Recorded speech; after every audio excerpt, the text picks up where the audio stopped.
si aquí hay un orificio? Acá la presión es 2 y acá la presión es 0. ¿Hacia dónde se van a mover? ¿No se escapa el gas por ese orificio? Las propiedades de los gases, el gas es un fluido que ocupa todo el volumen del recipiente que los contiene, uno de los principios fundamentales de la mecánica de fluidos, y que al ocupar todo el volumen del recipiente que lo contiene tiene que estar en un recipiente cerrado, si no se nos escapa el gas. Aquí el gas está cerrado, está a 2 atmósferas de presión y está cerrado, pero yo dije, ¿qué sucede si ahí yo hago un orificio? ¿Qué va a pasar con las moléculas de gas que están en este lado? Se van a ir al lado vacío. Se van a desplazar, ¿verdad? Se van a mover, van a pasar por ese orificio y van a venir a parar aquí al otro lado. ¿Hasta cuándo? ¿Cuándo se va a detener ese flujo de moléculas de gas que van de un lado hacia el otro? Cuando hay un equilibrio. ¿Un equilibrio de qué? ¿Cómo De va a ser moléculas. la presión final en un lado y en el otro? Igual. Igual, ¿cierto? Aquí vamos a tener una presión final y aquí es la misma presión final al otro lado. Es decir, una presión que va a estar entre un promedio entre 0 y 2, ¿cierto? Pues si los recipientes eran idénticos, del mismo volumen y el mismo gas, probablemente, y la temperatura no cambia, probablemente la temperatura final va a ser 1 atmósfera, ¿sí? Pero voy a tener la misma presión en ambos lados. En este momento tengo un delta P de 2 atmósferas. En cambio aquí el delta P vale 0. A eso se refiere con un equilibrio mecánico, es decir, las moléculas ya no se mueven de un lugar al otro, o si lo hacen, permanecen en cada uno de los recipientes con una energía mínima posible. Por eso estamos hablando de un equilibrio mecánico, es decir, todas las partículas del sistema disminuyen su estado, se encuentran en reposo y tienen una energía potencial mínima en realidad. Es decir, hay un equilibrio entre las fuerzas mecánicas al interior de los sistemas. Por eso hablamos de equilibrio mecánico. Y por último, está el equilibrio químico, que se refiere al equilibrio que se genera cuando hay una reacción química, los reactantes se juntan para formar productos. Recuerde que una reacción química lo podríamos esquematizar como un choque entre moléculas o entre átomos. Por ejemplo, si usted mezcla carbón con oxígeno, va a tener un átomo de carbón y 2 de oxígeno. Estos van a chocar, se rompen el enlace de los reactantes, se rompen, y estos enlaces se recombinan y vuelven a formar una molécula que vamos a llamar CO2. Pero son los mismos átomos de carbono y de oxígeno que tenía al inicio, y acá se encuentran recombinados, pero ha habido una modificación en sus enlaces y se forma un enlace nuevo. Por lo tanto, voy a tener un estado inicial, que son los reactantes, y voy a tener un estado final, que son los productos. Entonces hay una diferencia de energía entre el estado final y el estado inicial. En el caso del equilibrio químico, significa que ya no va a haber, cuando se alcance el equilibrio químico, significa que ya no va a haber un cambio global en la composición de ese sistema, y por lo tanto no va a haber transferencia de materia entre el estado final y el estado, entre el estado final y el estado inicial. ¿Cierto? No va a haber, ya no se van a recombinar más, no se van a transferir más átomos para formar una especie nueva. Se alcanza un equilibrio químico. Entonces, vamos a hablar de equilibrio termodinámico. Por ejemplo, cuando usted tiene equilibrio térmico, mecánico y químico, si existen los tres, pero puede que alguno de ellos no exista. Por ejemplo, si no, un sistema no tiene equilibrio mecánico porque no existe, pero sí debería estar entonces en equilibrio térmico y químico. Entonces, igual sigue siendo equilibrio termodinámico. O puede que un sistema no tenga dos de ellos y solamente, por ejemplo, tenga equilibrio térmico, igual vamos a hablar entonces de equilibrio termodinámico. Y para continuar entonces, ahora sí empezamos a hablar de trayectorias, es decir, estamos moviendo un sistema desde el estado inicial al estado final. Una trayectoria es el camino que va a seguir el sistema cuando se mueve entre un estado inicial y un estado final. ¿De acuerdo? Y hay distintas trayectorias, como por ejemplo, una trayectoria isotérmica, una trayectoria isobárica, una trayectoria isocórica, adiabática, cíclica. ¿De acuerdo? Ya las vamos a ver en su momento. Por lo tanto, es necesario considerar entonces estas trayectorias. Y vamos a ver que hay variables, tal como dijimos recién, que van a depender del camino recorrido y que por lo tanto no van a ser funciones de estado, y va a haber otras que da lo mismo por donde se vaya el sistema entre el estado inicial y final, y que son independientes por tanto de la trayectoria, y que sí vamos a llamar funciones termodinámicas de estado. Entonces, antes de comenzar a dibujar esas trayectorias, estamos hablando de equilibrio simple.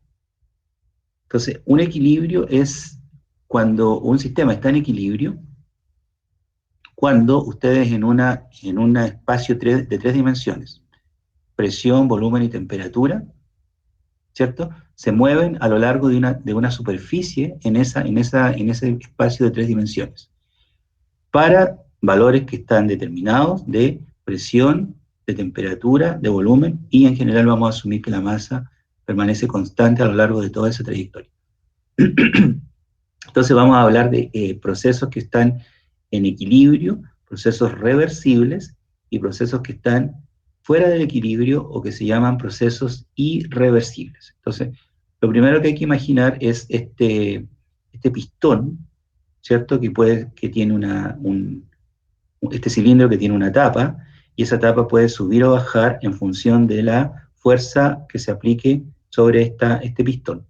Y al interior va a haber contenido un gas. Entonces, pensemos en lo siguiente. Supongamos que usted tiene este pistón. Supongamos que tiene este pistón y que en su interior se encuentra un gas. Ahí está la tapa del pistón. El gas se encuentra acá adentro, ¿verdad? Y usted acá, si aplica una fuerza en este sentido, ¿qué le va a pasar a ese gas?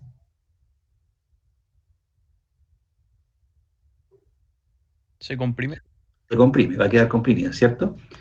Entonces, el estado final va a ser el gas comprimido, y va a haber una trayectoria entonces entre el estado inicial y el estado final. Supongamos también que aquí, en la parte de arriba del pistón, yo coloco un recipiente que pueda contener una masa de algo. Supongamos que tengo un saco de arena de 50 kilos. Ya. ¿Qué pasa si yo, de manera súbita, coloco aquí arriba los 50 kilos de arena de una manera muy rápida? ¿Qué va a pasar con ese pistón? Se va a comprimir. ¿Qué voy a tener? Voy a tener entonces un gas que lo he sacado de su equilibrio. Inicialmente estaba allí, ahora el sistema va a estar aquí. Aquí va a estar mi pistón con los 50 kilos de arena. El gas va a estar comprimido. Este proceso que impide que el gas restablezca su equilibrio es lo que vamos a llamar un proceso irreversible, es decir, se sale del equilibrio. Un proceso irreversible. En cambio, si usted tiene el mismo pistón, ¿verdad? El mismo pistón, inicialmente esa es la condición, aquí está el gas, antes de que coloque un peso acá arriba, que ejerce una fuerza hacia abajo. La pregunta es, ¿qué va a pasar después de un cierto momento si, en vez de colocar los 50 kilos de arena aquí de una vez, nosotros colocamos un grano de arena? Un grano. ¿Qué va a pasar? Probablemente ustedes van a decir nada. En realidad debiera pasar algo. Aunque sea un grano, y de todas maneras el grano tiene una masa, es decir, va a ejercer una fuerza, el peso de ese grano va a ejercer una fuerza hacia abajo, que es infinitesimal, es minúscula, casi imperceptible. Por lo tanto, acá debería bajar el pistón una cantidad imperceptiblemente pequeña. Pero el sistema tiene tiempo de restablecer su equilibrio, no se comprime de una el gas. Una vez que se ha restablecido el equilibrio, ¿qué pasa si yo coloco un segundo grano de arena? Uno después de otro. El sistema igual, el pistón igual va a bajar una cantidad infinitesimalmente pequeña, pero vuelve a estar en equilibrio rápidamente. Equilibrio en este caso mecánico. Y así yo podría continuar todo un día y empezar a colocar un grano cada vez. Me podría pasar el día y al término de la jornada, finalmente acá arriba yo voy a tener 50 kilos de arena. Pero el sistema ha ido bajando de manera gradual, es decir, se produjo una compresión gradual en el tiempo. El sistema, el gas logra restablecer su equilibrio en todo momento. Y al final de la jornada, usted igual va a tener el gas comprimido, aquí va a estar el gas, aquí usted al final igual va a tener los 50 kilos de arena, ¿cierto?, contenido en ese recipiente, que comprimieron el gas, pero en este caso en el primer caso fue de una manera muy violenta, lo sacamos inmediatamente al sistema de equilibrio, por eso llamamos un proceso irreversible. En cambio aquí el proceso se va a llamar reversible, es decir, siempre va a estar en equilibrio, nunca se pierde el equilibrio. Entonces estamos hablando de procesos reversibles y de procesos irreversibles. Los reversibles están en equilibrio. Este equilibrio que hablamos recién puede ser equilibrio mecánico, térmico o químico. Irreversible, fuera del equilibrio.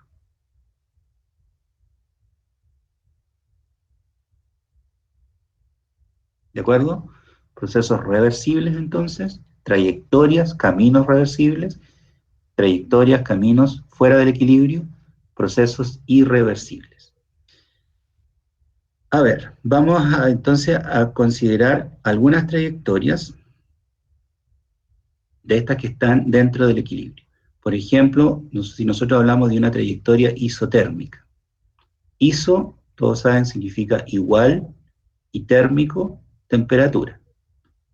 Isotérmico, igual temperatura. Isobárico, igual presión o presión constante. Isocórico, igual volumen. El volumen es constante.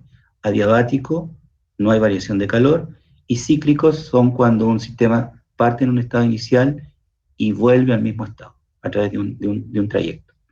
Y lo que acabo de indicar recién, procesos que van a ser del tipo reversible o irreversible. Aquí dice reversible, sistema siempre infinitesimalmente próximo al equilibrio. Un cambio infinitesimal en las condiciones puede invertir el proceso, es decir, el sistema puede volver a su estado de equilibrio inicial. En cambio, en los procesos irreversibles, un cambio, por pequeño que sea en las condiciones, no produce un cambio o saca al sistema de su condición de equilibrio inicial. No produce un cambio en una transformación que haya entre una trayectoria y otra. Entonces pensemos, a modo de ejemplo, ya vamos a ver estos otros procesos, pero veamos, por ejemplo, qué sucede cuando usted tiene un proceso isotérmico, es decir, que la temperatura permanece constante a lo largo de todo el proceso. Por ejemplo, a ver, ¿cuál era la ecuación de estado de los gases ideales? ¿Alguien se recuerda?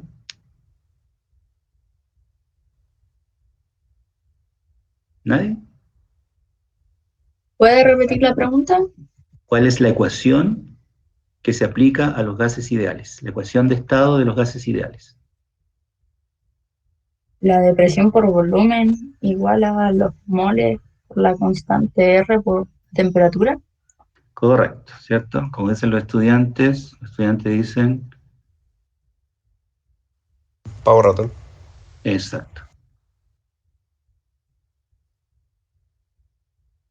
Esa ecuación.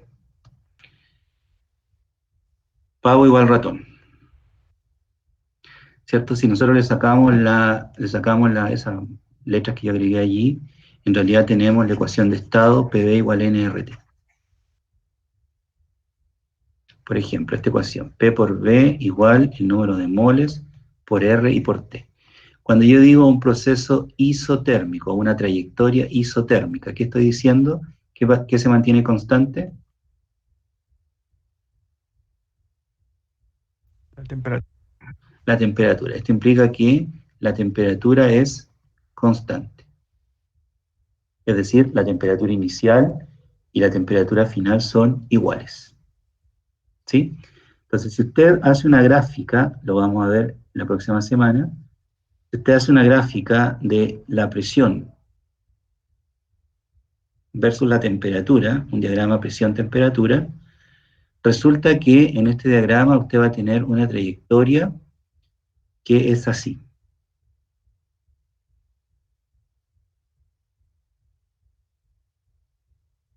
Esto significa temperatura igual constante. Ese es un proceso isotérmico. En un diagrama presión-volumen se ve representado como una curva de este tipo. ¿Qué está diciendo eso? Que cuando usted tiene... Perdón, puse temperatura, aquí es volumen, ¿eh? Me equivoqué.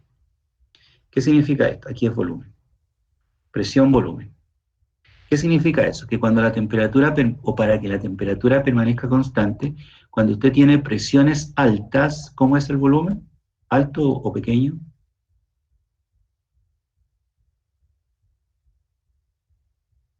Pequeño. Alta. El volumen es grande o chico. Grande. Chico. Pequeño, pequeño. Aquí es chico, acá es grande. Es pequeño, ¿cierto? Y al revés, cuando usted tiene una presión pequeña, ¿cómo es el volumen? Mayor. Grande. Alto. Por lo tanto, aquí hay una relación inversa, la ley de Boyle en realidad, que dice que cuando la presión permanece, cuando la temperatura permanece constante, la presión es inversamente proporcional al volumen. Es decir, si la presión aumenta, ¿qué le pasa al volumen? Si usted tiene un gas dentro de un pistón, Disminuye. correcto, y le aplica una fuerza hacia abajo, y le aplica una presión, aumenta la presión, la fuerza actúa en el área unitaria, que es la tapa aquí del pistón, ¿cierto? Ahí hay una fuerza que está actuando sobre un área unitaria. Es decir, usted está aplicando el principio que presión es igual a fuerza partido por área, donde la fuerza está expresada en Newton y el área en metros cuadrados, y esto se llama Pascal. Está aplicando una presión. El gas, por lo tanto, si aumenta la fuerza, aumenta la presión, el gas se comprime. ¿Para qué? Para que la temperatura permanezca constante. O al revés, si usted le saca la fuerza acá arriba, el gas se va a expandir. ¿Cierto? Si la presión aumenta, el volumen se achica. Si la presión aumenta, si la presión es grande, el volumen es chico. Pero si la presión es pequeña, si usted le saca el peso, la fuerza acá arriba, el gas se va a expandir, el volumen comienza a crecer. Cuando la presión es pequeña, el volumen crece. Esta es una trayectoria isotérmica. Aquí la temperatura permanece constante entre el estado inicial y el estado final. En esta misma trayectoria isotérmica, nosotros vamos o definimos el concepto de trabajo. ¿Qué era el concepto de trabajo? ¿Qué es el trabajo? La diferencia de energía. ¿En el trabajo?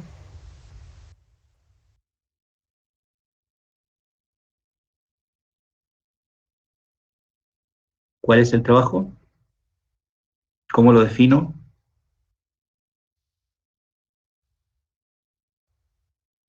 Lo escribo con la letra W. ¿Y cómo defino ese trabajo entre el estado inicial Fuerza y por el final? desplazamiento. Integral de, repítalo, De fuerza por desplazamiento. fuerza por desplazamiento. Ya, pero ese es el concepto de trabajo que tenían en física.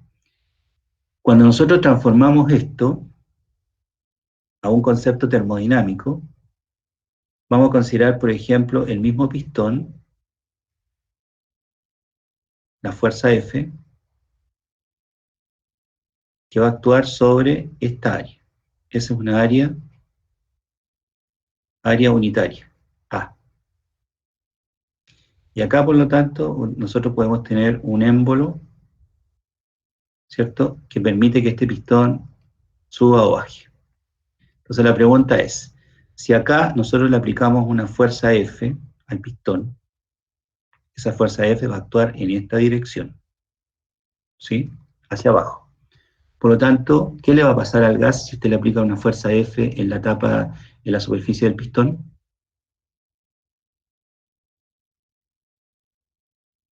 Queda igual, aumenta su volumen, disminuye, se expande, se comprime. ¿Qué le pasa al ¿Se va a gas? comprimir?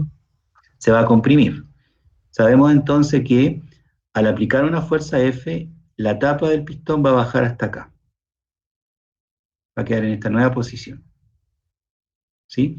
Por lo tanto, el gas habrá desplazado, al momento de comprimirlo, habrá desplazado una distancia L. Por lo tanto, ¿qué hemos hecho? Hemos realizado un trabajo, de acuerdo a lo que ustedes me acaban de indicar acá. Una fuerza, se aplicó una fuerza que hizo que este pistón se desplazara a una distancia de L. Por lo tanto, se ha ejercido un trabajo, los alrededores han ejercido un trabajo sobre el pistón, sobre el gas en este caso. Escrito de esta manera: trabajo entre el estado inicial antes de la compresión y el estado final después de la compresión. El trabajo lo podemos calcular como la integral de F por dl, tal como ustedes lo hicieron en física. Pero nosotros explicamos también que el concepto de presión es fuerza que está actuando sobre un área unitaria. Y por lo tanto, la fuerza se puede expresar como el producto de la presión por el área, ¿sí? Y eso implica entonces que el trabajo entre el estado inicial y el estado final será la integral de la fuerza, pero la fuerza es, esta fuerza es P por A. Ahí tengo la fuerza por la distancia desplazada, dl. ¿Sí? Pero ¿qué es A por dl? El área multiplicado por esta altura. ¿Qué es? Si usted multiplica el área por la altura, ¿qué obtiene? El área en metros cuadrados. Un volumen. En metros, le da metros cúbicos. ¿Qué tiene? Un volumen. Una variación de volumen. Entonces, si usted dice que A lo multiplica por dl, significa que va a tener una variación de volumen. ¿Cierto? Dijimos el área está en metros cuadrados, por ejemplo. La distancia desplazada está en metros, y esto claramente es un volumen. Metros cuadrados por metro da metros cúbicos, y los metros cúbicos sabemos que es una unidad de volumen. ¿De acuerdo? Por lo tanto, lo que estamos diciendo, en realidad, voy a continuar acá, es que la variación de trabajo entre el estado inicial y el estado final es igual a la integral, en vez de colocar A dentro de este paréntesis, lo vamos a escribir aquí como P por A por dl, que es lo mismo que antes, ¿verdad? Y esto es lo mismo que decir la integral de P por dv. Por tanto, vamos a decir que la variación de trabajo entre un estado inicial y un estado final es la integral de P por dv entre el volumen inicial y el volumen final. Esa es la ecuación que ustedes van a utilizar de ahora en adelante para calcular el trabajo. El trabajo realizado en este caso por una trayectoria isotérmica. Pero este trabajo vale para cualquier trayectoria. Hay que adaptarlo a la trayectoria. Ya vamos a ver cómo. Pero por ahora esto es general. Esto tienen que aprendérselo sí o sí. El trabajo, entonces, en vez de calcularlo de esta manera, como lo hicieron en física, en termodinámica lo vamos a calcular como la integral de P por dv entre un volumen inicial, este es el estado inicial, y este es el estado final. P por dv. Si ustedes observan aquí, P tiene unidades de, por ejemplo, atmósferas. P tiene unidades de atmósferas y dv tiene unidades de, por ejemplo, litros o metros cúbicos. Por lo tanto, el trabajo va a tener unidades de atmósferas por litro, que son unidades de energía. El trabajo es energía. Entonces, por eso ustedes pueden transformar de atmósferas por litro a calorías, a BTU, etcétera, a Joule. Yo les había dado una tarea que ustedes hicieran esas transformaciones. ¿La hicieron? Si yo le pido ahora, por ejemplo, al señor Joaquín Aranda, transforme 8 calorías a BTU, ¿estaría en condiciones de hacerlo? Señor Joaquín Aranda.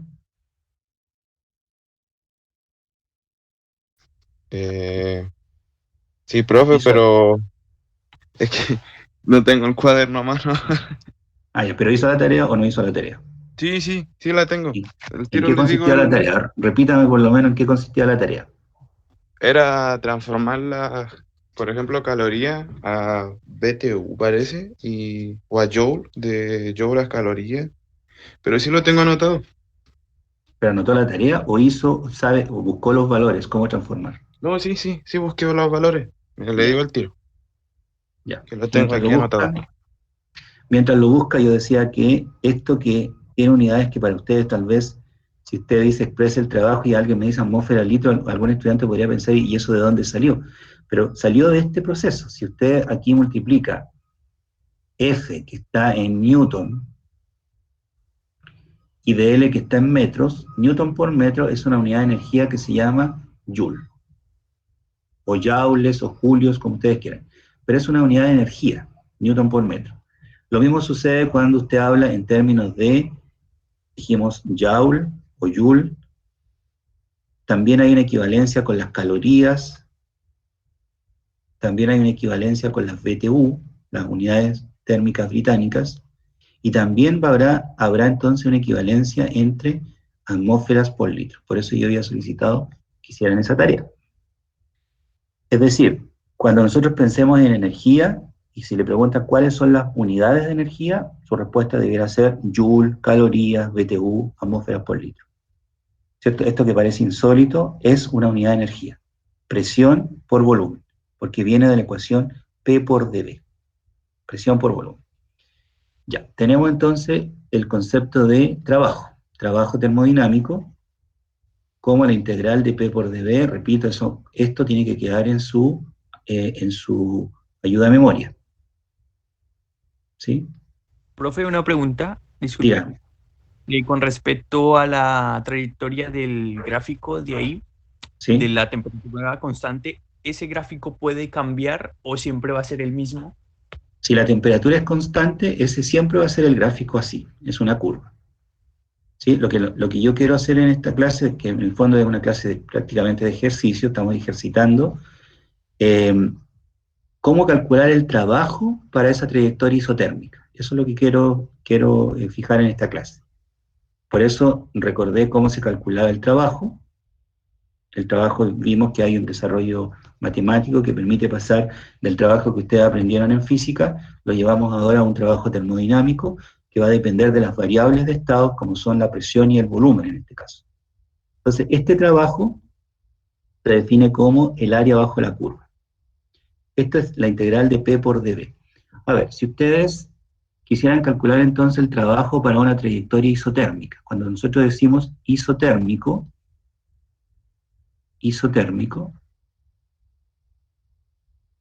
significa que la temperatura es constante, ¿cierto? Y por lo tanto, si yo aplico al gas ideal la ecuación P por V igual a N por R y por T, ¿cuánto valdría todo esto? ¿Varía o permanece constante? Si los moles no cambian, R es la constante de los gases ideales y la temperatura es constante, si usted multiplica los moles por la constante R y por T. Recuerde, la constante R vale 0,082 atmósferas por litro partido por mol y por Kelvin. Por lo tanto, es constante, ¿no? Esto sabemos que no varía. Si los moles no cambian, si R es constante, si la temperatura es constante, si usted multiplica tres constantes, ¿qué obtiene? Una constante. Una constante. Por lo tanto, lo que estamos diciendo es que para un proceso isotérmico, P por V igual a una constante. Si a usted le dicen, por ejemplo, que la temperatura permanece en 200 grados y que tiene 8 moles, basta que multiplique 8 moles por la constante R por la temperatura 200 grados y va a tener el valor de la constante, que no va a cambiar en ningún momento. Si el gas está en este estado o está en este, o si está en este estado o en cualquier estado, incluso en el estado final, esa constante no va a cambiar, porque precisamente es un proceso isotérmico. P por V igual a una constante, que usted puede calcular, repito, si se les dan los moles y la temperatura. Esto es un valor fijo. Por lo tanto, ¿qué puedo hacer de acá? De acá yo puedo despejar la presión, y la presión podría decir que vale N por R por T, que es la constante, partido por el volumen. No he hecho nada, simplemente pasé dividiendo el volumen. Y ahora me devuelvo, la idea es calcule el trabajo entre el estado inicial y el estado final, para una trayectoria isotérmica. ¿Sí? Por lo tanto, de acá podemos deducir que el trabajo para ir desde el estado inicial hasta el estado final en esta trayectoria isotérmica será la ecuación de la integral entre el volumen inicial, que sería este, y el volumen final, que sería este de acá, de P por dV, pero P va a valer N por R por T partido por V, eso es P por dV. Apliqué entonces esta ecuación. La presión P la reemplacé por nRT partido por V, por dV. Ahora, en esta ecuación, en esa integral, ¿qué puedo sacar fuera de la integral porque permanece constante? La constante nRT. La constante nRT. Por lo tanto, aquí me va a quedar N por R por T por la integral entre el volumen inicial y el volumen final de dV partido por V. ¿Eso usted lo puede integrar? dV partido por V. ¿Cómo quedaría integrado?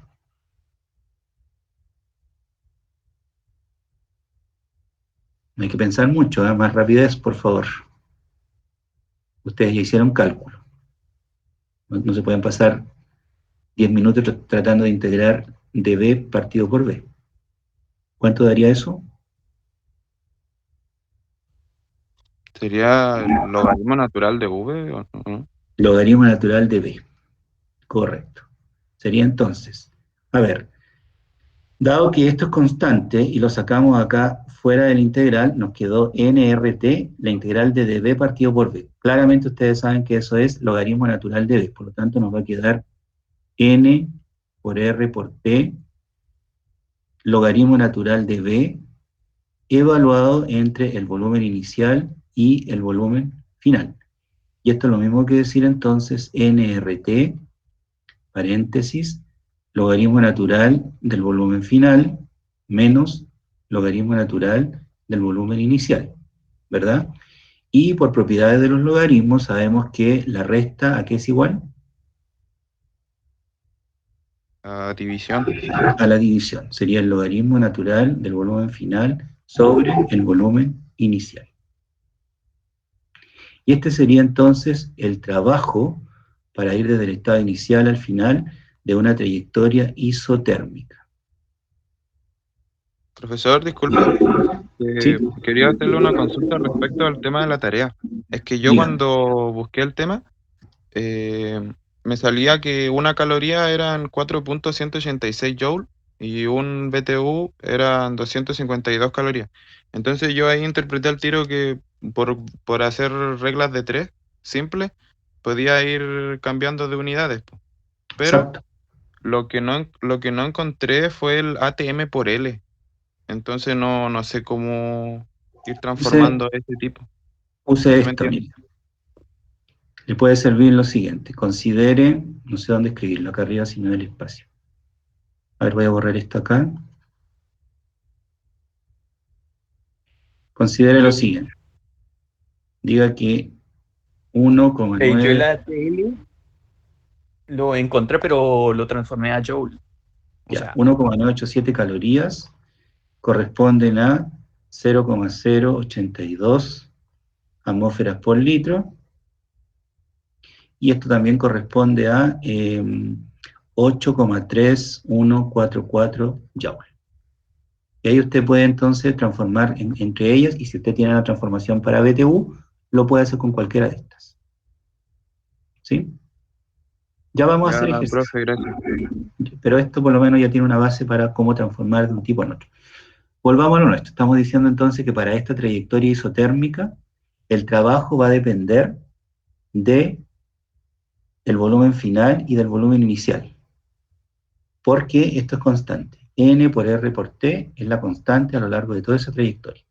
Entonces, esta es la manera que usted tiene de calcular el trabajo para un proceso o una trayectoria isotérmica. ¿Sí? Trabajo para una trayectoria isotérmica. Entonces, la pregunta que yo hago ahora es la siguiente. ¿Puedo borrar esto? ¿Sí o no? Sí, profe.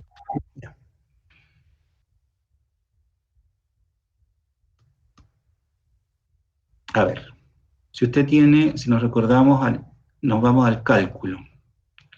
Usted tiene una función de x, que vamos a representar por la variable y tiene una, en la abscisa, tiene la variable x. Abscisa x y ordenada. La ordenada y la abscisa, ¿sí? Ya. La x y la y. X abscisa, es como abscisa, pero se parece, abscisa, y esto es la ordenada y.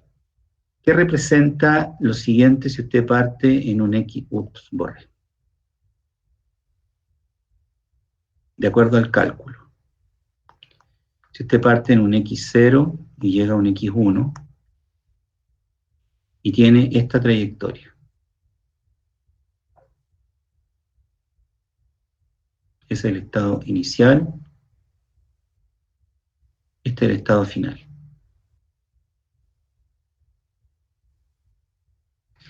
¿Qué representa lo siguiente?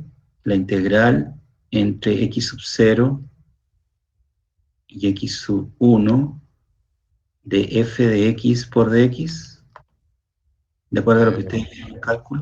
¿Qué representa eso? El área abajo de la curva. El área bajo la curva, correcto. Sería esta área de acá, toda esta área,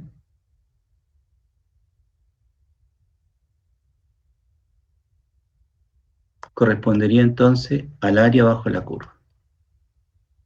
Que es lo mismo que decir f de x, lo mismo que decir y por dx, ¿verdad?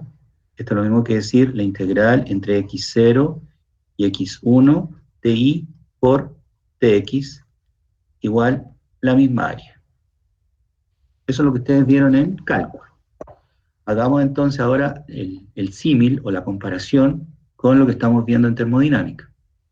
En vez de colocar la variable y en el eje de las ordenadas, vamos a colocar la presión. Y en el eje de las x, en vez de colocar en la abscisa, en vez de colocar la x, vamos a colocar un volumen. ¿Sí? Nosotros recién dijimos, tenemos un proceso isotérmico, que era un trayecto así.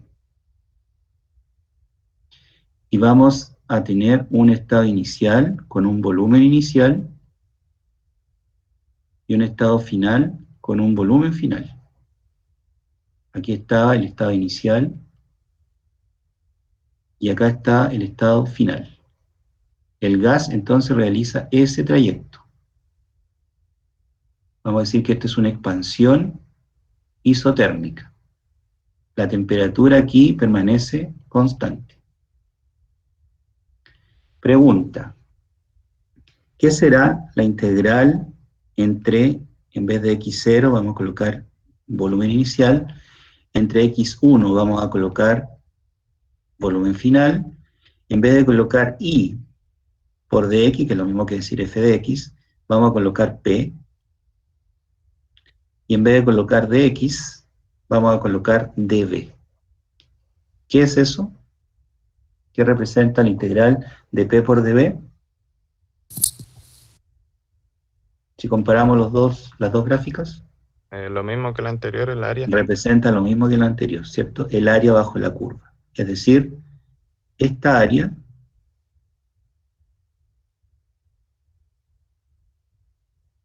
bajo la curva. ¿Y qué era la integral de P por dB que encerramos en un rectángulo? ¿Qué era la integral de P por dB entre el volumen inicial y el volumen final? ¿El trabajo? El trabajo. Esto es la variación de trabajo entre el estado inicial y el estado final. Entonces, una manera de calcular el trabajo es calcular el área bajo la curva, entre una trayectoria inicial y una trayectoria final. Área bajo la curva. Y lo primero y era el objeto de estudio de esta clase, respecto del trabajo. A ver, volvamos al monito que teníamos recién. Volvamos a este monito. ¿Dónde lo dejé? Se me perdió el monito. Ahí. ¿Qué era una función de estado termodinámica? ¿De qué depende o de qué no depende?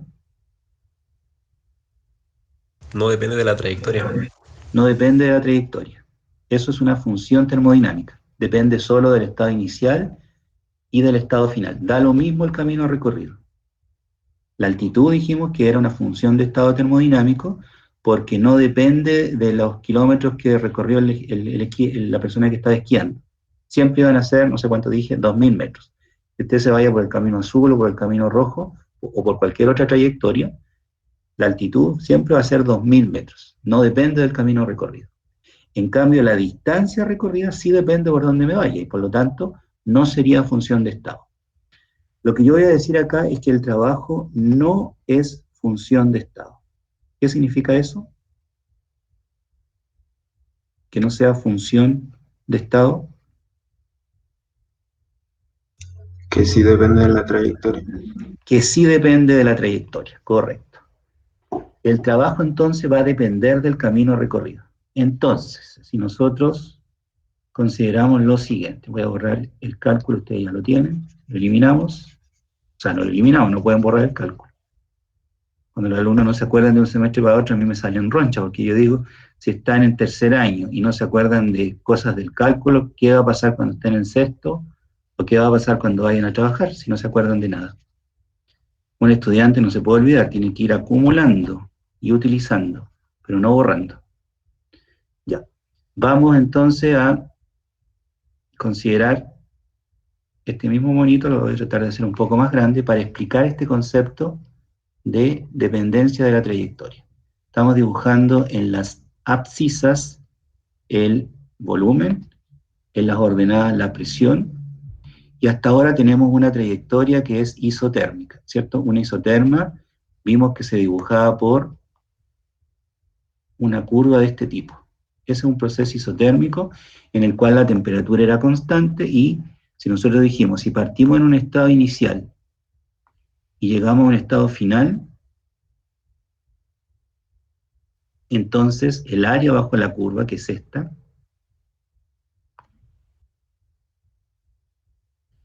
el área bajo la curva, esta área corresponde entonces al trabajo. Entonces, pongamos un ejemplo. Ejercicio número 1. Voy a borrar esto de acá.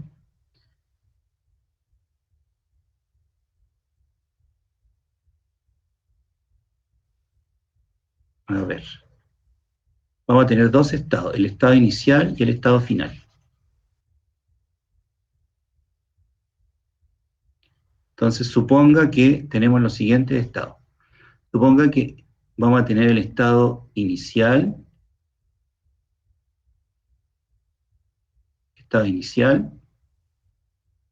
y vamos a tener el estado final.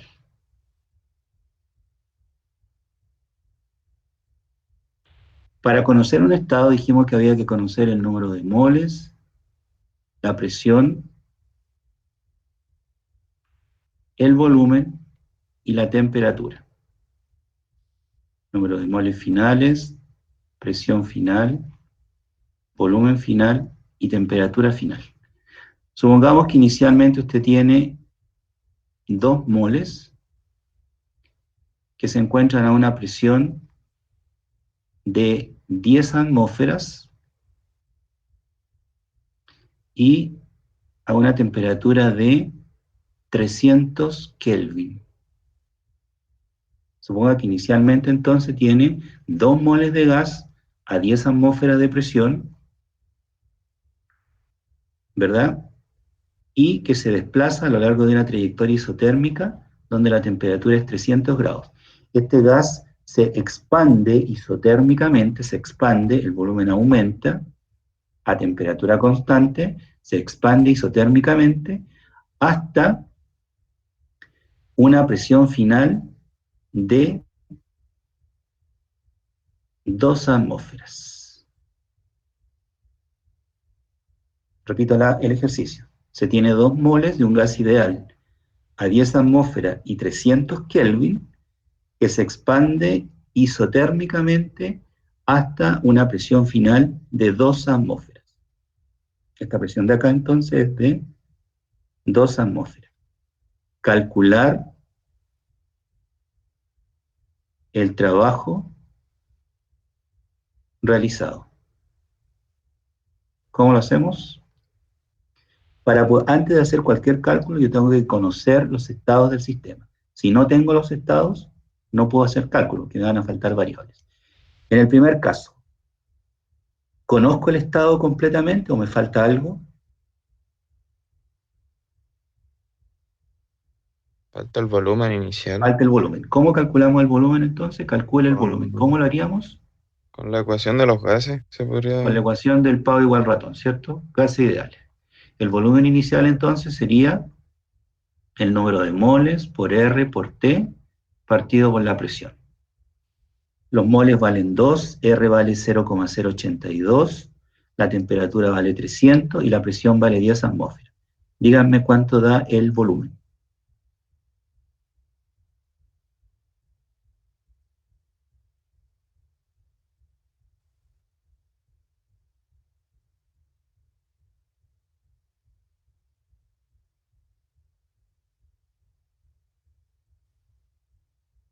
$4,92 litros.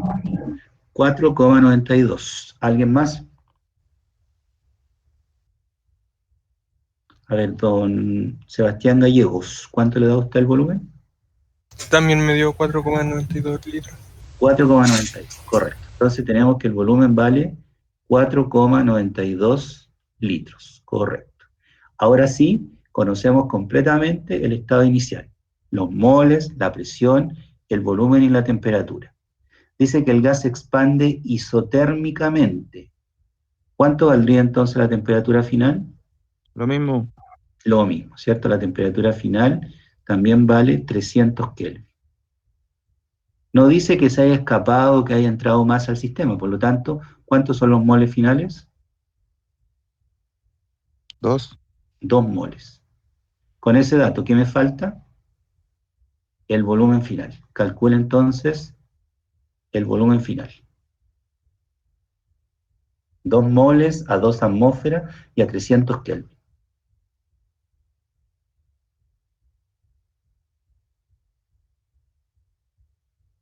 R, recuerden, el único R que se admite acá es 0,082 atmósferas por litro partido por mol por Kelvin. ¿Cierto? Porque la temperatura está en Kelvin, la presión está en atmósfera y el volumen en litros. Por eso usamos ese R y N en moles. Usamos ese R, 0,082. Profe, ¿Sí? me dio 24,6. 24,6. ¿Alguien más? Mismo. Ya. Igual. 24,6. A Benjamín, Araceli le da lo mismo. 24,6 me dijeron. Sí. ¿Sí? Si trabajamos con 2 decimales sería 24,60. 59, 61. ¿Cuánto? Sí, 24,60. 24,60. Bien.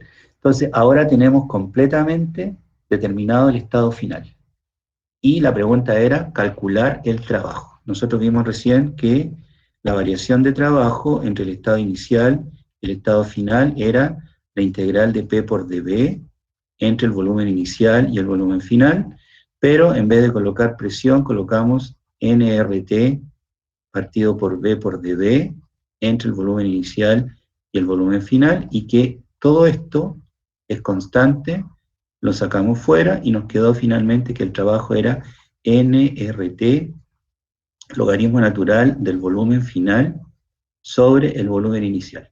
Ahora, ¿ustedes están en condiciones de calcular ese trabajo?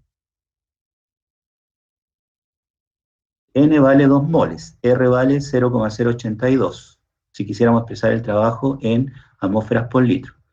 T vale 300, no cambia, ¿cierto? A lo largo de toda esta trayectoria, y esta es la trayectoria que estamos calculando, esta expansión, el gas se expande isotérmicamente, la temperatura no cambia en ningún momento, y llega al estado final.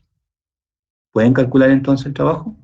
Si conocen el volumen final, 24,6, y el volumen inicial, 44,92, ¿podrían calcular el trabajo? Sí, tenemos ¿Cuánto todos los daría? datos. Ah, pero no lo he sacado.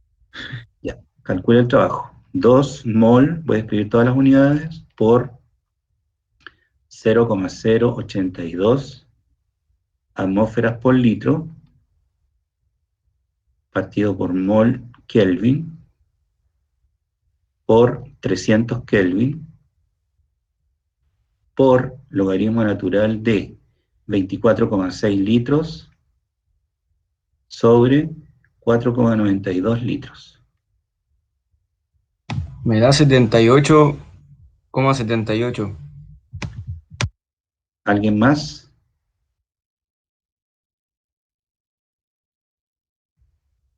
Me da 79,18. Ya, ¿alguien más? 79,18. Ya, gana entonces 79,18.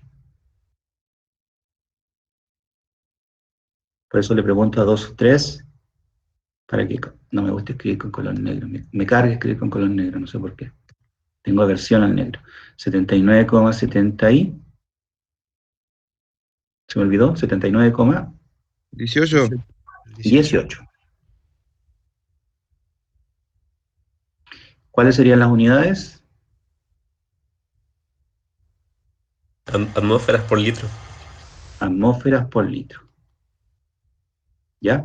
Aquí claramente ustedes pueden observar que si usan SR en atmósferas por litro, el resultado va a quedar en atmósferas por litro. ¿Por qué?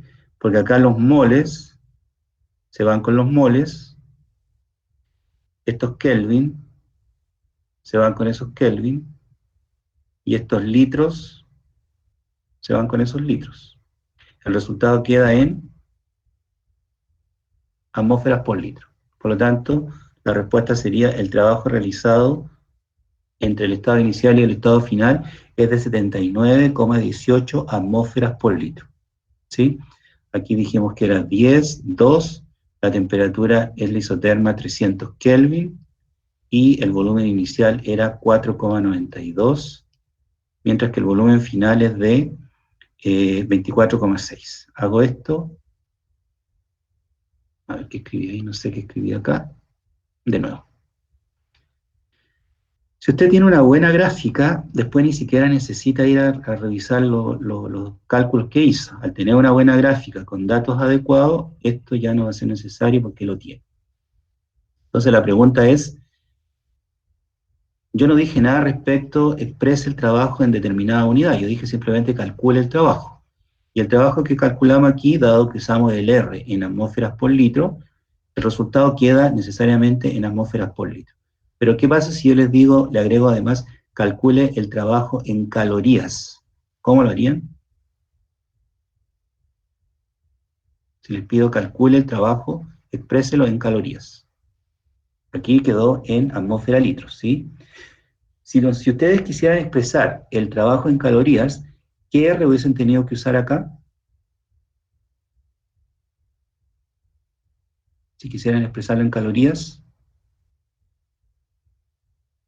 recuerde que R, lo vamos a escribir acá de nuevo, R es igual a 0,082 atmósferas por litro partido por mol Kelvin, que fue el que utilizamos y que es el único R que se puede utilizar cuando ustedes aplican la ecuación PV igual N por R por T. Si usted aplica pavo igual ratón, este es el único R que puede utilizar. Error común en las pruebas. Los estudiantes usan otro R y obtienen resultados distintos.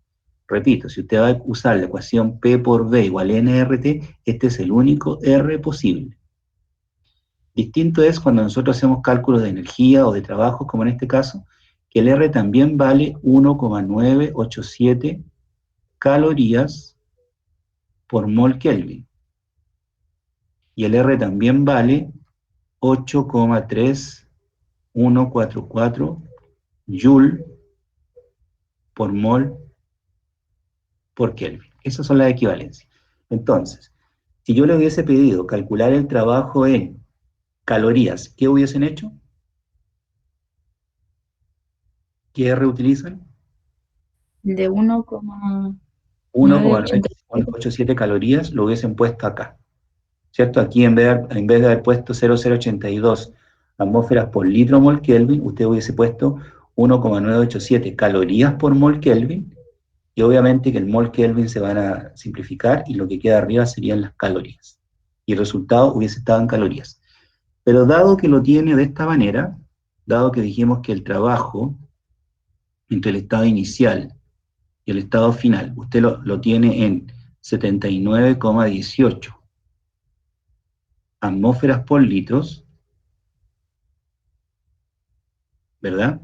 Y yo les pido, calcúlelo en joule, o transforme esto a joule.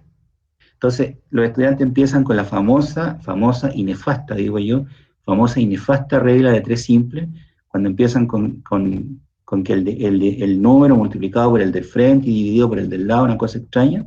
No sé, ¿cómo es la regla que aplican ustedes? La regla de 3 simple que aplican ustedes, ¿cómo es?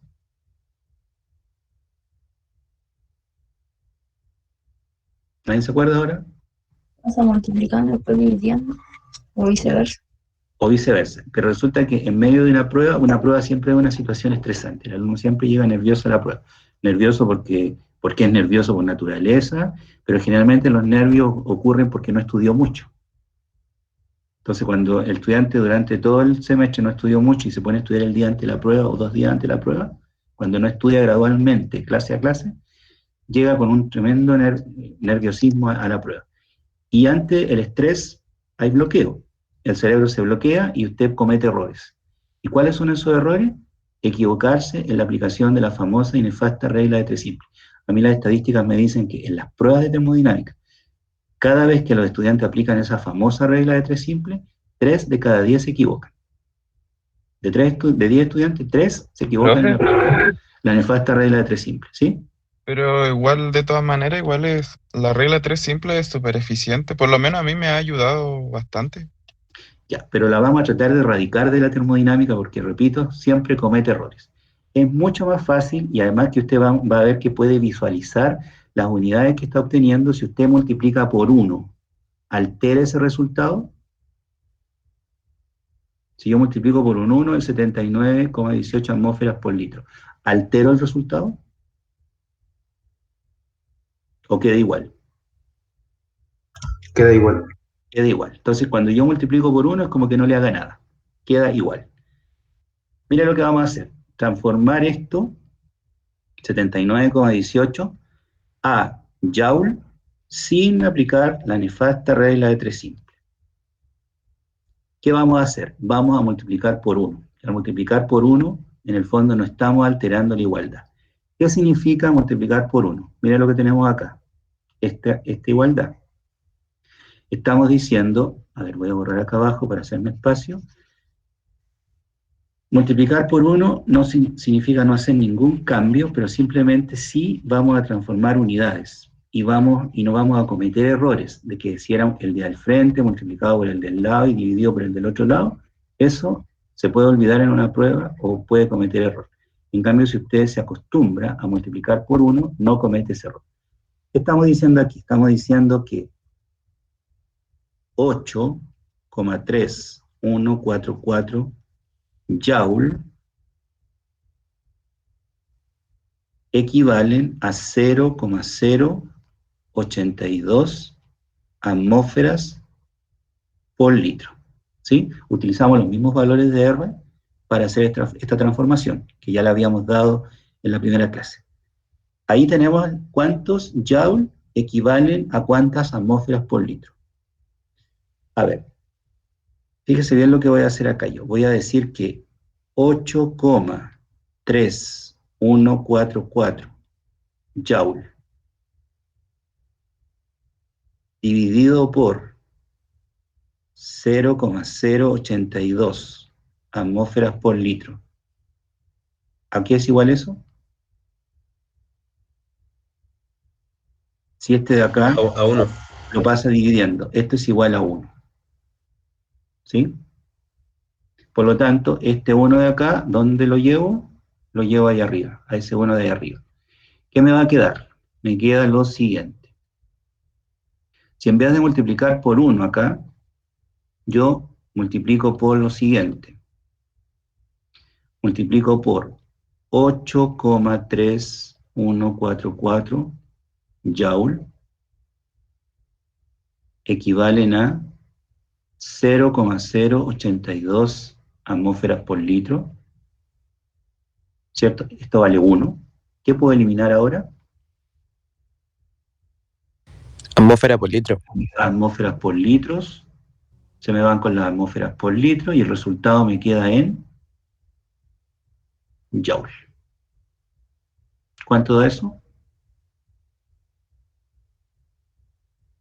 79,18 por 8,3144 dividido por 0,082.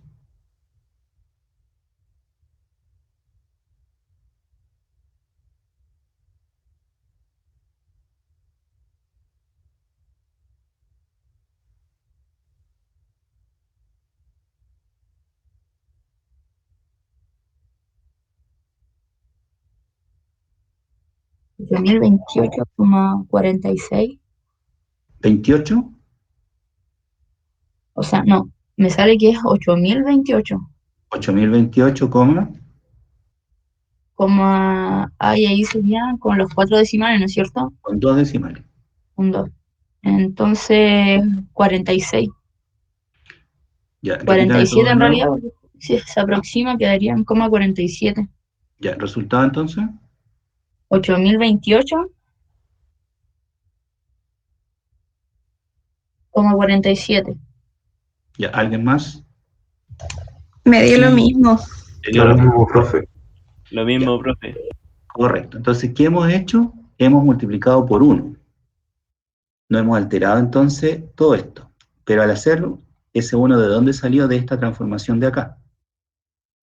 Y eso significa que eliminamos las atmósferas por litro, lo vemos visualmente, nosotros sabemos que arriba están las atmósferas por litro, abajo las eliminamos y el resultado nos queda en joule. Incluso podemos devolvernos y si ustedes continúan en un desarrollo de una prueba, se pueden devolver y chequear rápidamente que sus unidades están correctas y el resultado queda en joule. Pero no tuvieron que decir que X era a 79,18, que es lo mismo al final, ¿eh? ¿Cierto? Era este por este dividido por el contrario. Van a llegar al mismo resultado, pero este paso, que es un paso siguiente, en las pruebas, repito, 3 de cada 10 estudiantes se equivocan aquí y me dan un resultado incorrecto. En consecuencia que, si ustedes multiplican por 1, rápidamente se dan cuenta que no habría ningún inconveniente. Y no aplicamos la famosa regla, como digo yo, nefasta regla de 3 simple, que siempre genera problemas. Entonces, acostúmbrese a multiplicar por 1. Por ejemplo, si yo quisiera pasar ahora este resultado que está en joule, lo quisiera pasar a calorías, siguiendo este mismo método de multiplicar por 1, tenemos 8028,47 joule, y si yo les pidiera exprese el resultado en calorías, ¿qué tendrían que hacer? Volver a multiplicar por 1. Es decir, hay una relación entre 8,3144 joule, dijimos que equivalen a 1,987 calorías. Multiplicar por 1 es lo mismo que decir que 1,987 calorías dividido por 8,3144, esto es 1, esto es joule. Esto es 1, ¿verdad? Lo único que hice fue pasar esto que está acá, lo pasamos al otro lado dividiendo. Y el resultado quedó en 1. Entonces acá es lo mismo que multiplicar por 1. Si yo multiplico por 1 acá, no altero esto, y me va a quedar entonces 1,987 calorías dividido por 8,3144 joule. Se van los joule con los joule y el resultado me va a quedar en calorías. ¿Y cuánto daría eso en calorías?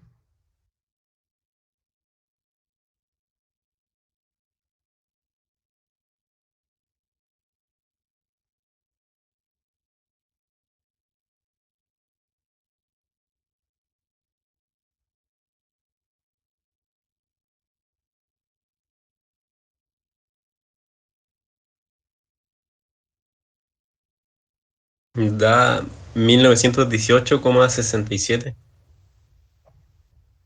Sí, me dio lo mismo. ¿Algo más? Igual me dio lo mismo. Igual me dio lo mismo. Calorías. Sí, profe, también. Correcto.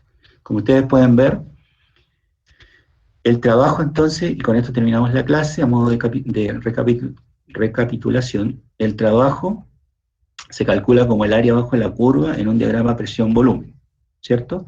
Que el trabajo para una trayectoria isotérmica se calcula a través de la ecuación nRT, logaritmo natural del volumen final sobre el volumen inicial, y hemos hecho aquí entonces el cálculo del trabajo y lo hemos expresado en distintas unidades, en atmósferas litro, en joule o en calorías. Y cómo transformar de un tipo de unidad a otra, siempre multiplicando por 1. De manera tal de que usted pueda visualizar lo que está simplificando y el resultado le quede en las unidades que le están solicitando, en joule, en calorías o en atmósferas por litro. Por lo tanto, yo les recomiendo, no les puedo imponer, porque cada cual tiene sus técnicas de estudio, pero yo les recomiendo que se acostumbren a utilizar esta metodología de multiplicar por 1 cada vez que tengan que transformar unidades. Porque es rápido, porque el error que cometen es mínimo, si es que hubiese error, y porque además visualmente ustedes pueden ir mirando qué unidades están simplificando. Cuando empiezan con que el de al frente multiplicado por el del lado y dividido por el de atrás, generalmente las unidades se pierden.